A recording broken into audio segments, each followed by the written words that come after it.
Chapter 45. The Observatory of Echoes.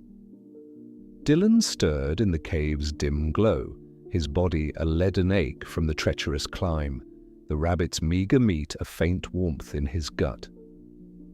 The storm outside had quieted to a low rumble, sleet pattering against the entrance like impatient fingers. He blinked, rubbing grit from his eyes, his starry scars pulsing faintly under the rune-etched armor.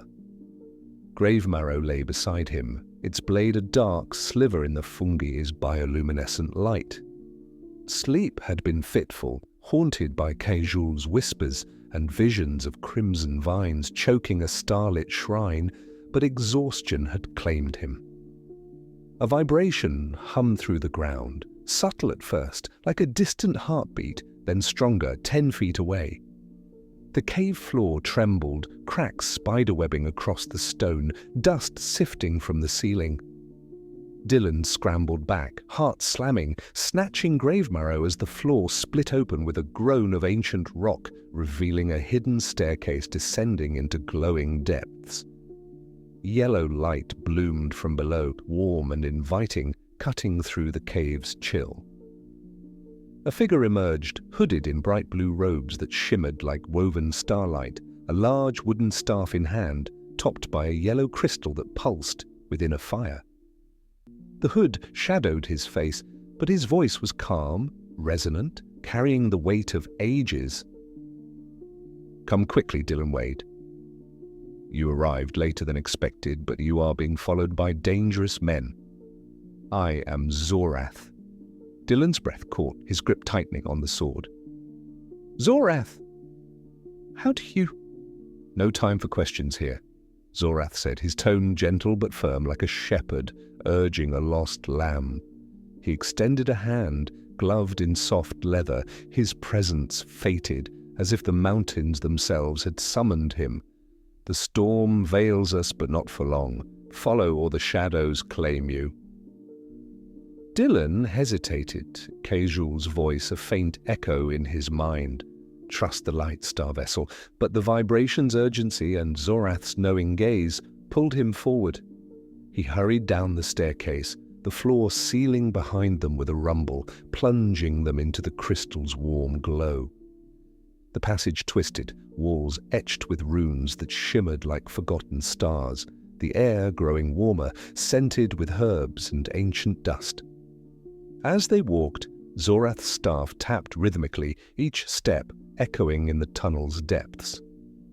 "I know why you seek me, Dylan," he said, his voice a melody of wind through peaks. "A wanderer from beyond the veil, marked by stars, chasing a path home through worlds unbound. I can help, but help is not given. It is earned through understanding." Dylan swallowed, his scars itching as the tunnel sloped upward. "Earned? I've earned plenty. Fought beasts, lost friends, carried curses. Just open the portal, send me back." Zorath paused, turning it slightly, his hood revealing a glimpse of a lined face, eyes like polished amber, timeless and kind yet distant, as if he gazed through Dylan to horizons unseen. He spoke an ancient language, words rolling like thunder over calm seas, his staff flaring bright. The air shimmered, a portal ripping open, a swirl of azure and gold stepping through to... They emerged not in a cave, but an observatory atop one of the storm spire's highest peaks, a place out of time, suspended above the clouds. The structure was ancient, a domed chamber of weathered stone and crystal panes cracked, but enduring, overlooking a sea of mist where lightning danced silently below. Stars wheeled overhead in unnatural clarity, as if the sky had drawn closer. Time paused in this eyrie. No wind howled, no storm raged, only stillness, echoes of something older than the world. A simple table held scrolls and a glowing orb, herbs drying from rafters, the air scented with sage and eternity. Dylan gasped, the vastness stealing his breath, the peak isolated, no observable path leading here, a castle on top of the world, Zorath's lair. How? Zorath lowered his hood fully, revealing a face neither young nor old, skin etched with faint runes like faded tattoos, his amber eyes holding the depth of oceans. He leaned on his staff, gesturing to a stone bench overlooking the clouds. "Sit, Dylan. The mountains listen, but they do not judge. You carry questions like burdens. Let us share them as travelers share bread." Dylan sat, wary but drawn to Zorath's presence, which felt fated, timeless, like a meeting written in the stars before his birth. The wizard settled across from him, his blue robes pooling like water, his voice a gentle cadence, delivering truths in metaphor, each word a riddle wrapped in wisdom. "You seek a door home," Zorath began, his eyes reflecting the stars above. "But tell me, Dylan, what is home? Is it the soil where you were born, or the fire you carry within? A seed falls far from its tree, yet it grows where the earth welcomes it. Your path here, through blood and shadow, is no accident. It is the river carving its bed, seeking the sea." Dylan's anger flickered, his scars pulsing faintly. "Home's earth, my world before this nightmare. No rivers or seeds, just get me back. You know portals, right? World walking." Zorath's smile was faint, enigmatic, like a shepherd amused by a lamb's impatience. "Ah, but the door you seek opens both ways, outward to worlds, inward to the self. What do you fear most, Dylan? The blade at your belt or the one in your heart? Grave marrow, you call it. A tool forged in darkness, cursed to awaken visions of murder, a craving that twists the soul like vines choking a tree. It binds you to shadows, feeding on life taken, but you wield it still. Why?" Dylan gripped the sword's hilt, its chill seeping through, Kazul's voice a distant echo, mocking. "To survive. This world's a grinder, zombies, beasts, demons, but the curse, it eats at me. Killing changes you, Zorath, makes you less human." Zorath nodded, his amber eyes deep as wells. "Survival is the seed's first bloom, but growth demands rain and storm. The curse is not the blades alone. It mirrors your fate, the Starblade, hidden in the shrine's monolith, a weapon to sever God's bonds, to free or destroy. But destiny is no chain. It is the path you walk, thorn by thorn. Sacrifice shapes it, your blood, your choices. To claim the blade, you must offer yourself not in death, but in truth. What would you give, Dylan, to mend what breaks you?" Dylan's throat tightened, inner fears rising, powerlessness, being unloved, forgotten, his mother's death a wound that festered. "I'd give everything to go back, fix my mistakes, be someone worth remembering. But suffering? Does it mean anything? Or is it just pain, random, like lightning hitting the wrong tree?" Zorath leaned forward, his staff's crystal glowing softly, illuminating runes on the observatory's floor that seemed to shift like constellations.